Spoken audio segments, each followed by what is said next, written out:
నుదుటిపై అసలు నలుపు ఎందుకు వచ్చిందో మనం ఫస్ట్ కారణాలు కనుక్కోవాలండి. నుదుటిపై నలుపు రావడానికి రకరకాల కారణాలు ఉండొచ్చు. మనం దీర్ఘకాలికంగా వాడే రకరకాల ఆయింట్మెంట్లు కావచ్చు, లేదా ఏజ్‌తో పాటు వచ్చే చేంజెస్ కావచ్చు, ఎండలో తిరగడం వల్ల వచ్చే ట్యాన్ కావచ్చు, లేదా ఫ్రిక్షన్ అనమాట. మనం గట్టిగా నుదుటి పైన పదే పదే రుద్దడం ద్వారా వచ్చే ఫ్రిక్షనల్ మెల్నోసిస్ అంటాము. అలాంటివి కావచ్చు, లేదా అకాంతోసిస్ నైగ్రికన్స్ అంటాం. ఇలా మనకు నుదుటిపై వచ్చే నలుపుకి గల కారణాలు చాలా రకాలుగా విభజించబడతాయి.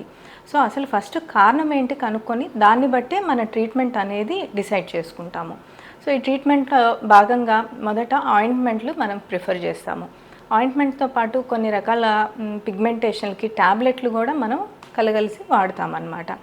ఇలా కాకుండా ఒకవేళ ట్యాబ్లెట్లు ఆయింట్మెంట్ తోటి కూడా మనకు పిగ్మెంటేషన్ అనేది మొండిగా ఉందంటే అప్పుడు కెమికల్ పీల్స్ కానీ లేజర్ ట్రీట్మెంట్స్ కానీ సూచిస్తాము.